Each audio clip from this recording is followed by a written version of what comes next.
Pues nada, ¿Qué tal, Juan? Muchas gracias. Es un placer tenerte. Un placer, igualmente.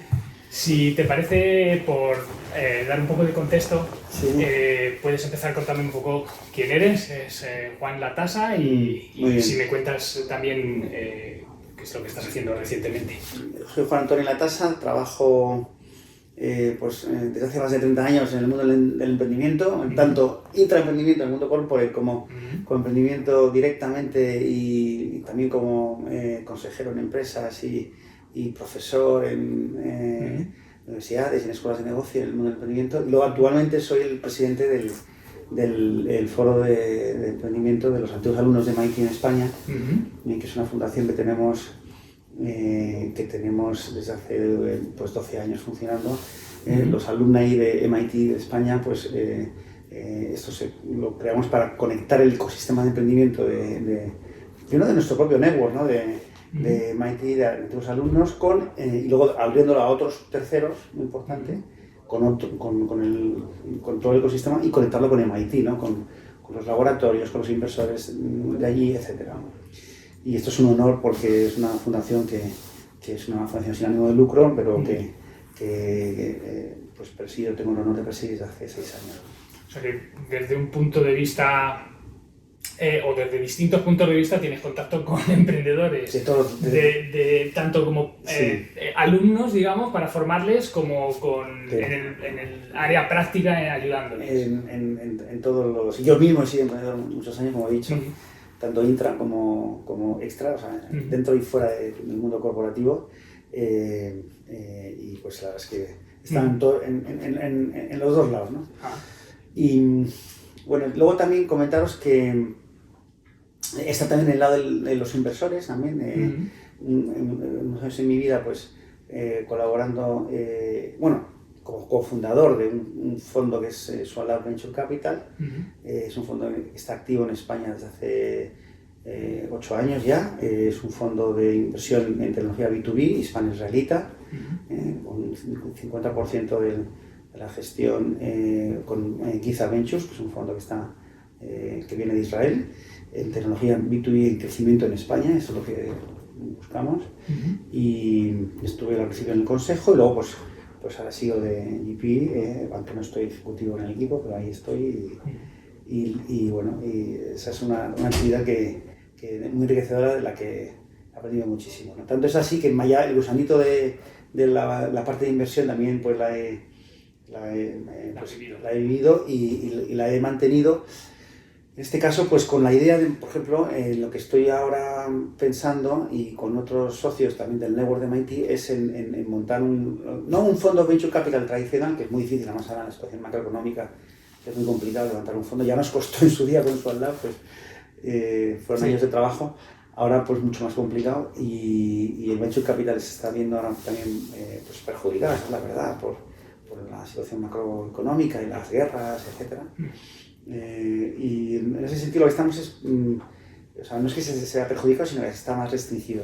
Sí, sé que los valores de inversión se han contraído mucho. Cifras del 2019, más o menos. Entonces lo que estamos es montando, lo que iba es, desde hace un par de años, que verás en mi LinkedIn, tengo la idea de, esta fundación de antiguos alumnos de MIT, que era una fundación sin ánimo de lucro, ¿no? De antiguos alumnos que montamos esto y que ayudamos a emprendedores de forma non-profit, ¿no? Como una manera de ayudar, ¿no? De giving back, como dicen en Estados Unidos, ¿no? La oportunidad que tuvimos de estudiar en MIT, pues queremos contribuir a la sociedad ayudando a emprendedores a conectarlos con MIT, ¿no? Esa es como he dicho antes, la misión de la fundación. Pero, digamos, desde hace unos años hemos pensado, oye, y si en vez de solamente organizar foros de inversión donde hacemos macheo de startups con inversores y tal, esto lo hacemos en modo non-profit, llevamos 12 años haciéndolo. Tú estuviste el día del evento nuestro, sí. Fue el pasado 16 de noviembre, hace escasamente un mes. Tuvimos el evento anual, lo hacemos todos los años, desde hace 12, como te decía.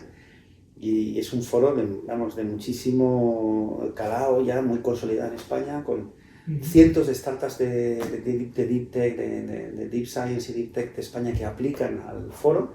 Y hay ya pues una presencia muy consolidada de inversores desde hace ya años, pues 25, 27 inversores han venido este año, muy consolidados del mundo Venture Capital y Corporate Investors que buscan eso que dicen de Deep Tech, B2B, sí. Para crecimiento en España, ¿no?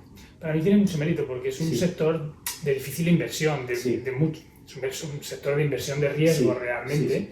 Déjame que continúe, ahora vuelvo al tema del Venture Capital y del Deep Tech, pero bueno, la idea en lo que estoy pensando es, y hemos puesto en marcha ya una iniciativa varios antiguos alumnos de MIT, es, oye, damos un paso adelante, en vez de ser solo una fundación non-profit, montemos lo que se llama un Pledge Fund, no un Venture Capital, sino un Pledge Fund, para invertir en startups precisamente de Deep Tech, en este caso solo de MIT, buscamos solo startups de MIT, un poco al revés que lo que hacemos aquí en España, que pues la idea es ir a buscar startups de Deep Tech con impactos a temas de biotecnología, temas de energía, temas de nuevas energías, temas de clean tech, temas de impacto, sobre todo biotecnología y nuevas energías, básicamente.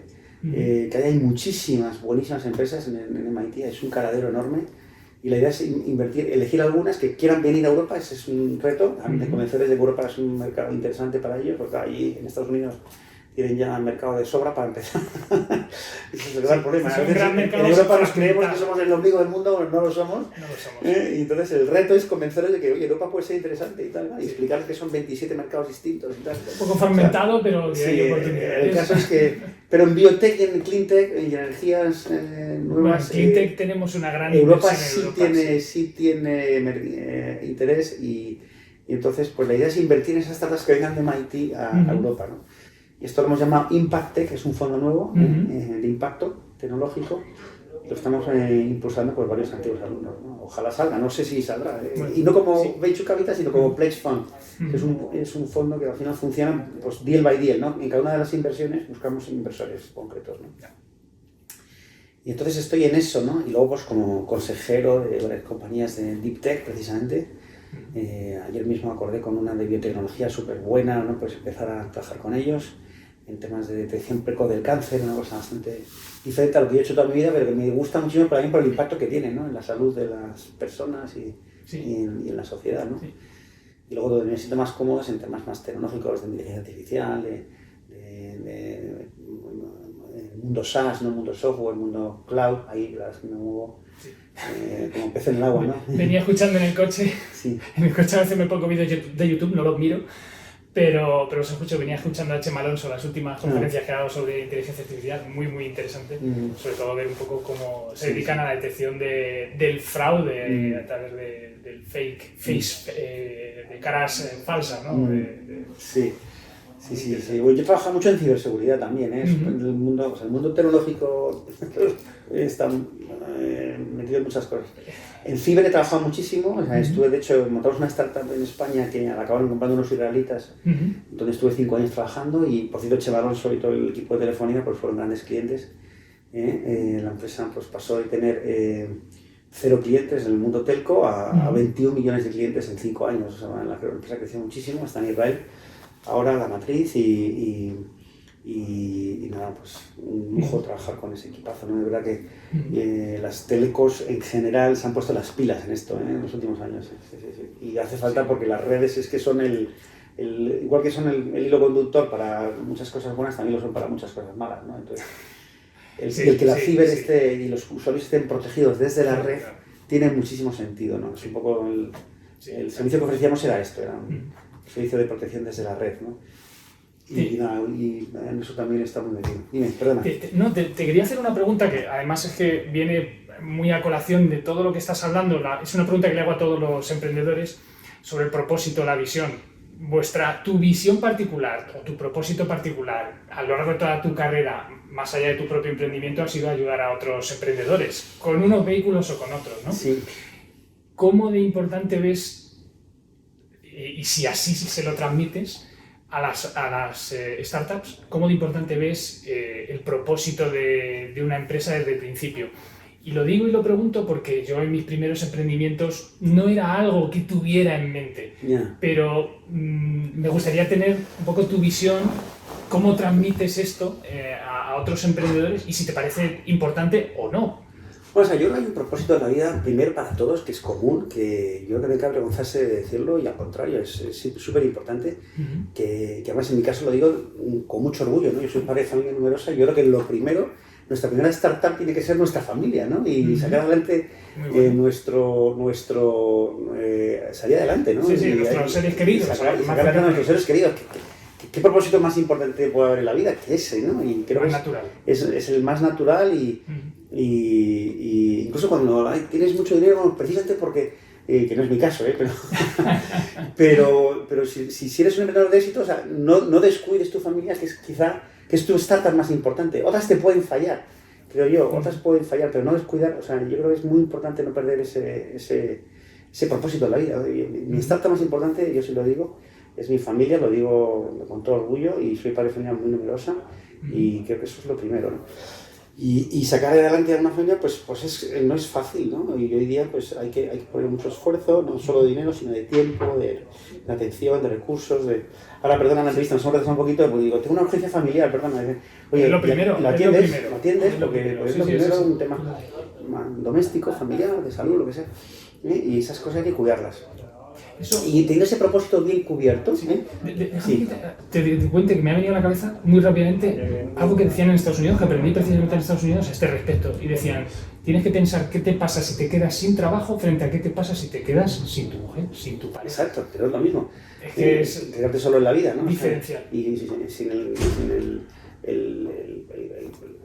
trato y el cariño de tus hijos, tal, o sea, muy importante también como padres el ejemplo que podamos darles. Bueno, dicho eso, ese propósito creo que es común para todos, que más que menos, tiene una familia, alguien de seres queridos a los que cuidar y a los que ocuparse. Y eso es un propósito que tiene que estar bien cubierto, ¿no?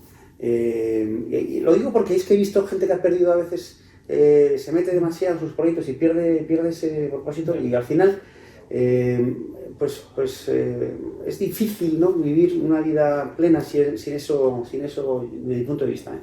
Respeto otros puntos de vista, pero creo que es muy importante. Y una vez que tengas ese propósito bien cubierto, joder, pues ya te puedes plantear, oye, voy a ayudar a resolver el problema del CO2 en el planeta, ¿no? Voy a ayudar al tema de la detección precoz del cáncer, o voy a ayudar a otros emprendedores a tener éxito, ¿no? Que también son todos propósitos fantásticos, ¿no? Y no hay que hacerlos todos, pero a lo mejor según qué momento en tu vida, pues puedes tener una mezcla de varios, ¿no? Y yo creo que eso es lo que yo hoy día pues me puede motivar por las mañanas, ¿no? Primero sacar adelante mi familia, cuidar esa startup que para mí es la más importante, y después pues ayudar a emprendedores, dando clases, ayudándoles como consejero, ayudándoles también a encontrar inversores, impulsando nuevos fondos para ayudar a empresas también a crecer, a desarrollarse. El tema de impacto también dentro de lo que buscamos, que tengan impacto en la sociedad, que tengan impacto con nuevas energías, impacto en el mundo de la salud, impacto también en el mundo de la sostenibilidad, ¿no? Entonces, todo esto pues está muy bien y según qué momento del día, pues una cosa toma prioridad a otra, ¿no? Pero, insisto, siempre no descuidando lo fundamental, ¿no? Que creo que al final es lo que al final te llevas para tu casa, nunca mejor dicho. Sí. Y es algo que te gusta o que transmites habitualmente a otros emprendedores, cuando emprendedores que muchos de ellos imagino que tendrás contacto con muchos emprendedores que vienen de la rama científica o de la rama más puramente teórica. No sé si es algo que les animas a hacer. Muchas veces en el proyecto ya vendrá implícito el propósito, ¿no? En una empresa de biotecnología de detección de cáncer hay un gran propósito, pero a lo mejor hay otros que no lo han pensado o que no tienen... Bueno, o sea, tampoco hay que forzar las cosas. O sea, una empresa, yo que sé, que tiene estaba bien de consejero en otra compañía que es un tema de inteligencia artificial para navegación marítima y navegación en general, no digamos, no tripulada también, en el mundo de los drones y de la navegación no tripulada, pues está en pleno boom. Entonces, ¿cuál es el propósito? Aquí no tiene que tener un propósito social de por sí. Eso es. Tiene que tener, pues eso, ayudar a un desarrollo, la compañía tiene que tener un desarrollo sostenible, el que no haya accidentes y el que las cosas funcionen bien, pues sin duda va a ayudar, o sea, pero que a veces tampoco tenemos que insisto, el propósito tiene que ser algo también personal, ¿no? Primero, Y luego, pues el hacer bien tu trabajo y el ayudar a otras compañías a crecer y a ser sostenibles y a crear impuestos de trabajo y crear riqueza y crear tecnología y resolver un problema del mundo, pues ya de por sí está bien, ¿no? En este caso la navegación, digamos, con inteligencia artificial, pues de por sí pues tiene sentido, ¿no? Y el propio desarrollo humano, pues siempre que no haya problemas éticos, pues creo que es bueno, ¿no? O sea, bienvenido. O sea, perfecto. Muy bien. Una última pregunta, porque sé que tienes poco tiempo, pero también importante, que es una parte de la filosofía que cuando entrevisto a todos los emprendedores les pregunto lo mismo, y es algún aprendizaje a lo largo de tu carrera, algo que te haya llamado la atención por fracasos, experiencia o por un error, ¿no? ¿no? Que hayas aprendido de ello. Sí. Pues mira, yo esto lo cuento porque además es parte, no solamente es tomando un té, es parte esencial de mi vida. O sea, el no rendirse ante las dificultades creo que es muy importante, ¿no? A pesar de que en un momento dado puedas tener todo en contra, ¿no? Y siempre cuando se cierra una puerta, pues abre una ventana por otro lado. Los emprendedores, no todos los emprendedores que hemos compartido antes un rato de charla de confianza, no todo el mundo tiene que tener éxito de salir a las entrevistas, pero sí que la satisfacción de intentar hacer algo, ¿no? A pesar de las dificultades, pues es algo que te queda para siempre, ¿no?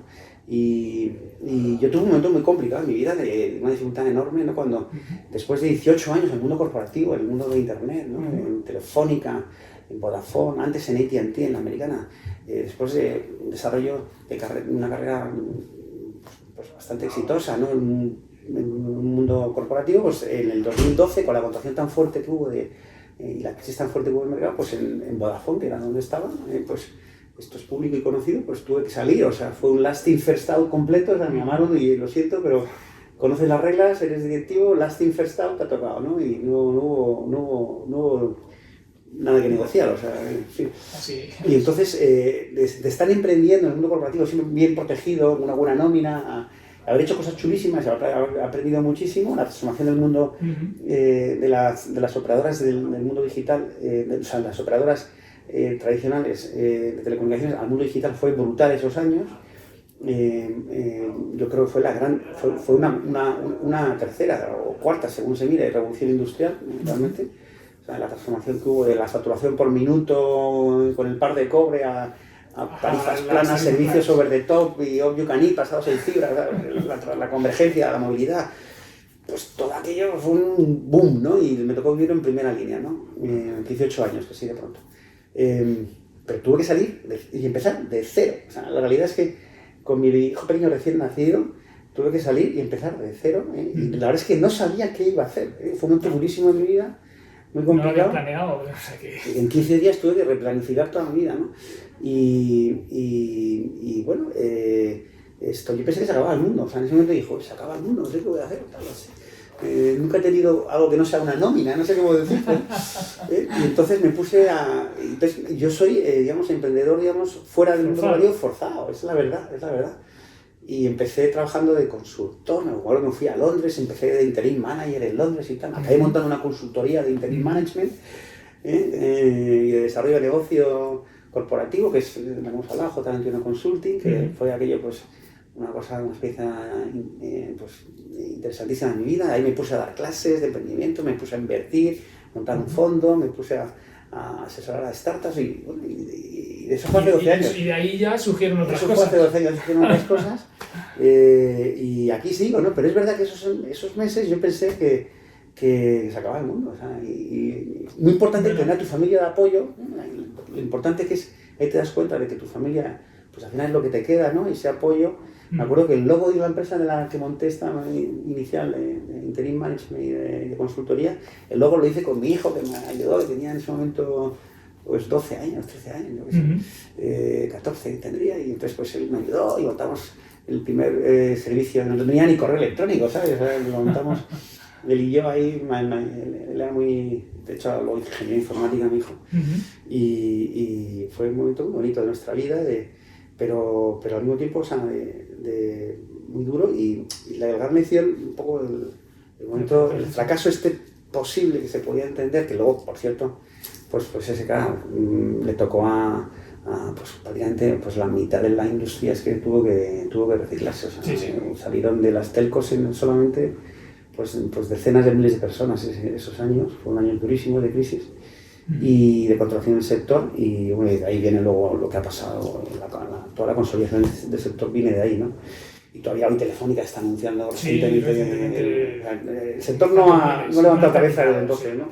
Las grandes compañías, porque cambian las pequeñas, y en las nuevas operadoras y en los players over the top que han surgido y en tecnologías adyacentes, pues ha habido un boom, ¿no? O sea, en el mundo del vídeo, en el mundo de la ciberseguridad, en el mundo de los datos, y ahora con la inteligencia artificial ya ni te cuento, ¿no? Es verdad que la industria está en plena transformación. Lo que hay que hacer es, yo creo que saber adaptarse, ¿no? No dejarse vencer, o desanimar por las dificultades, reciclarse profesionalmente, buscar oportunidades.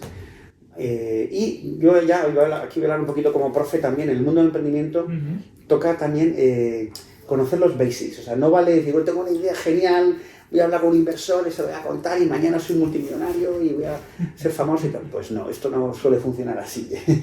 Además, la idea que has tenido seguramente la ha tenido otro también. Seguramente la ha tenido otro, y además yo siempre digo a mis alumnos, nunca digáis que estáis solos, que tenéis... Uy, eso es lo peor que puedes decir. No te va a creer nadie. Que no tienes competencia y tal, esto es lo peor, o sea, pierdes toda la credibilidad con un investor pitch, o sea, y muy importante es ser muy humilde y decir, bueno, esta idea es muy buena, pero puede haber nuevos competidores, o los players existentes se pueden, enseguida, al minuto me pueden copiar y tal.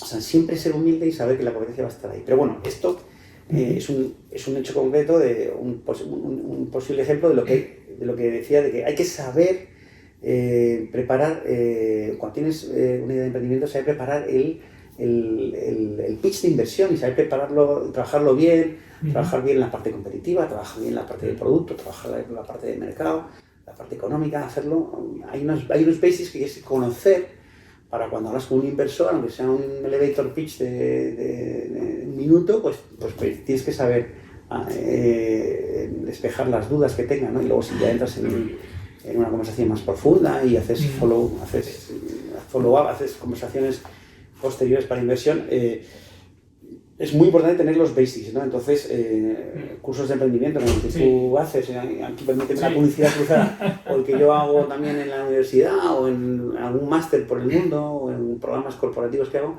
creo que son muy buenos para precisamente fomentar un lenguaje común, unos skills comunes, unas herramientas comunes que te permiten después pues defenderte ante unos inversores, o ante clientes también, ¿no? Muy importante. Al final el pitch no es para inversores, pero también es para tus clientes, incluso para los proveedores. Para proveedores, y luego iba a decir para reclutar equipo.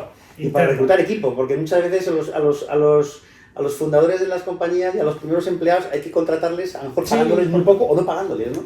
Y tienes que convencerles con argumentos, ¿no? Sí, entonces esto, pues... como resumen de todo esto, yo diría, oye, no desanimarse ante las dificultades, la persistencia, ese término que a mí no me gusta mucho, la resiliencia, pero que en el fondo es, oye, pues la fortaleza de decir, oye, pues yo con suficiente trabajo, ¿no? Con suficiente esfuerzo y sabiéndome rodear de pedir ayuda y sabiéndome rodear de buenos mentores y venir aquí a sitios como este que tenemos del foro de MIT, donde estamos haciendo esta entrevista, o en aceleradoras o en lugares como el Google Campus de Madrid, que es un lujo tenerlo aquí, pues buscar ayuda y buscar luego también formación, ¿no? de programas que hay muy buenos, que te permiten prepararte para enfrentarte al mundo del emprendimiento, no ir a pecho descubierto. Sí, yo eso lo he sufrido en mis carnes, yo fui a pecho descubierto. Eso es. Bueno, a veces también se aprende, pero... No sé que se aprende, pero también llegan más tarde, con muchos más errores, con más dolores. También puedes caer, fallecer en el intento, ¿no? Bueno. Exacto. No te robo más tiempo, la verdad, fue un placer. Y muchísimas gracias a ti por el tiempo. Muchísimas gracias. Un placer. Un placer. Gracias.